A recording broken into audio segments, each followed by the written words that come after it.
हमेशा से ही मर्दाना जूते पसंद करती हैं, तो क्या किसी तकरीब में जाना हो तो वहाँ पे भी इसी तरह यही पहन के जाती हैं? मेरा ख्याल है एक वक्त आता है ज़िंदगी में जब आप जो जूते या कपड़े पहने हो उनका कोई ख़ास रोल नहीं रहता आपकी ज़िंदगी के अंदर। You grow beyond your clothes.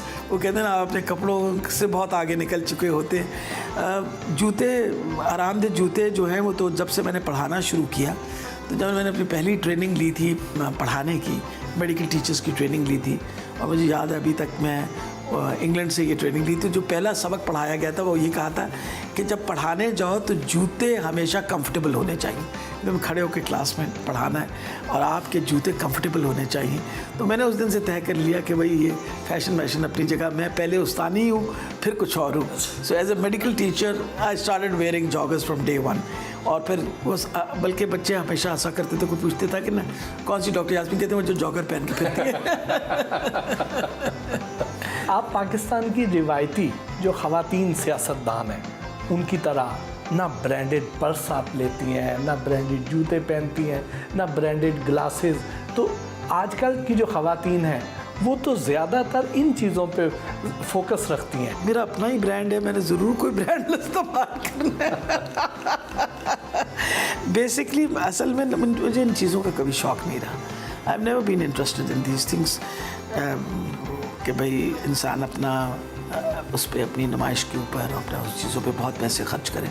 तो सादे कपड़े पहनने की हमेशा से आदत है मुझे, मैंने कभी कोई एक्स्ट्रा ऑर्डिनरी उस तरह, लेकिन ये कि अच्छा कपड़ा पहना है, साफ़ सुथरा कपड़ा पहना है। तो क्या राशिद साहब भी कभी बनने संवरने की फरमाइश नहीं करते? अभी बड़ी अजीब बात है, एक दिन मुझे कहने लगे, आज से पहले तो कभी, अल्हम्दुलिल्लाह मेरी शादी को अल्हम्दुलिल्लाह 50 साल हो गए, तो 50 साल के अरसे में तो कभी कमेंट नहीं पास किया।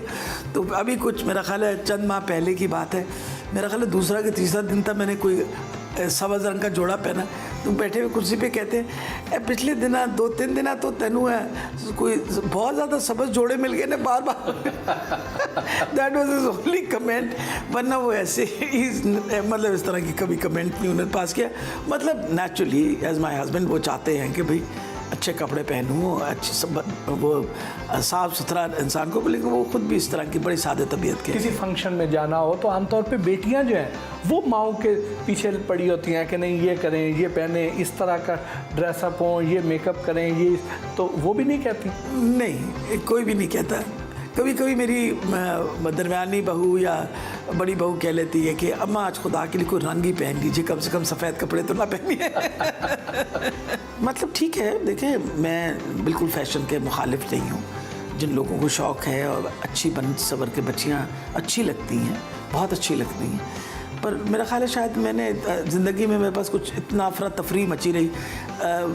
जब मैं पाकिस्तान मेडिकल एसोसिएशन मैंने ज्वाइन किया, आई एम टॉकिंग अबाउट 1988, सारा दिन मर्दों के अंदर फिरना पड़ता था, तो फिर मैं कहती थी कि बंदा जितना सादा लिबास हो उतना बेहतर रहता है। म्यूज़िक से कितना लगाव है? अच्छा लगता है। मेरे फेवरेट सिंगर्स में से अमानत अली, मुझे तो उस्ताद अमानत अली बहुत अच्छे लगते थे। कौन सी गज़ल ज़्यादा अच्छी लगती? इंशा जी उठो अब कूच करो। वो बस मसला ये होता है कि मेरा ख्याल गज़ल के बारे में बहुत कम लोग, पर मेरी वालदा जो थी उनको बहुत शौक़ था, वो ख़ुद भी गाना बहुत अच्छा करती थी और उनको गज़लों का बहुत शौक़ था, इसलिए बचपन में आपने जो देखा हो उसका असर रह जाता है। और हमें हमेशा जो अच्छे गज़ल ख्वाह होते वो बहुत अच्छे लगते थे। और बेसिकली तो बहुत अच्छी अब देखें ना, जो इकबाल बानो ने फैज़ के उसकी जिस तरीके से उन्होंने गज़ल पढ़ डाली, वो तो मेरा ख्याल है कोई शायद कर ही नहीं सकता। तो music is an important part of your life. ये वाली गज़ल तो आपको बतौर पॉलिटिशियन वैसे भी बड़ा एनर्जी देती होगी? बहुत ज़्यादा, बहुत ज़्यादा, बहुत ज़्यादा। वजह यह है कि मेरा ख्याल है फैज़ साहब बतौर एक वो कहते हैं शायर, मेरा ख्याल है उनकी जितनी खूबसूरत गज़लें और जितनी जोश और अल्लाह पैदा करती थी। कभी खुद भी गुनगुनाती हैं? आपका क्या ख्याल है? आवाज़ अब तो मुश्किल है, आवाज़ बहुत सारे लोग समझते हैं शायद कोई मर्द में फ़ोन पे बोल रहा है। लोग कहते हैं जी डॉक्टर साहिबा से बात करनी है, मैंने कहा जी मैं बात कर रही हूँ। तो एक दिन तो बहुत नाराज़ हो गया कि कोई आदमी मुझसे बात कर कि जी डॉक्टर साहब ना कॉल करनी है, मैं कहा जी मैं बोल रही हूँ। कि जी मैं कहीं जा रहे हैं कि मैं डॉक्टर साहब ना गाल करनी, मैं कही जी मैं बोल रही हूँ। तीसरी दफ़ा बीवी को कहता हूँ कुछ जड़ा बोली जा रहा है, तो कहता मैं गाल करनी है। फिर तो आप अमानत अली की गज़ल ज़्यादा अच्छी गा सकेंगे। मैं खैर अमानत अली की गज़लें मुश्किल तरीन गज़लें, जो गाने वाले जो गायक हैं उनसे कभी पूछा करें कि अमानत अली की गज़ल गाना कितना मुश्किल काम है। नहीं, एक दो बोल तो वैसे सुना सकते। नहीं बिल्कुल नहीं।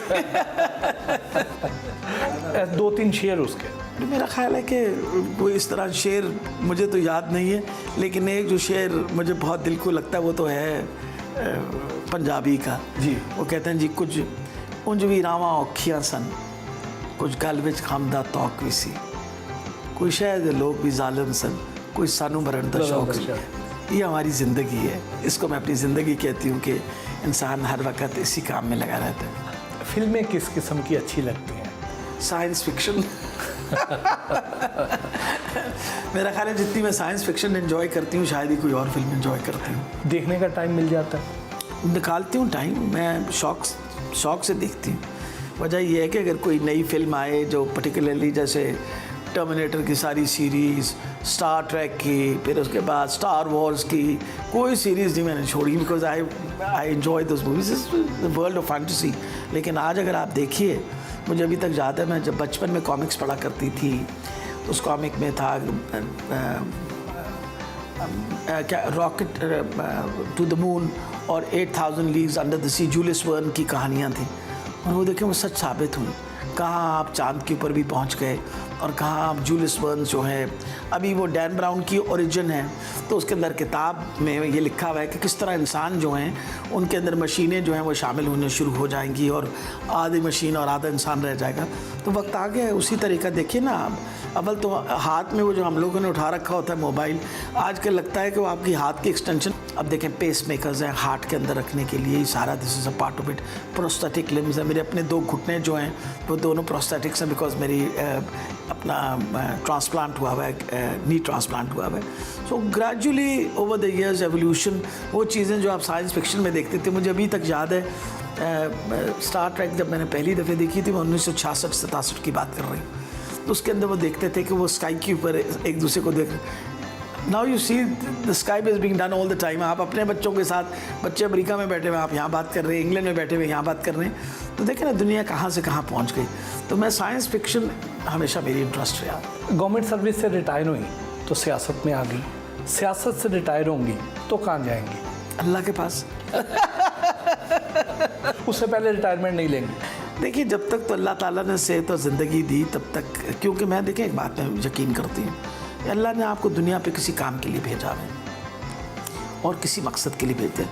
जब तक सेहत इजाज़त देगी, खिदमत खल्क मेरी अपनी, और मैं सियासत को इसको खिदमत खल्क समझती हूँ। लॉरियों और खाने पीने का शौक़ ना हो? आपको क्या लगता है मेरी सेहत से मुझे खाने पीने का शौक़ नहीं है? बहुत शौकीन हूँ खाने की। सिलेक्टिव है? नहीं, नॉट सिलेक्टिव, आई एंजॉय। देखिए नहीं, सबसे बड़ी ये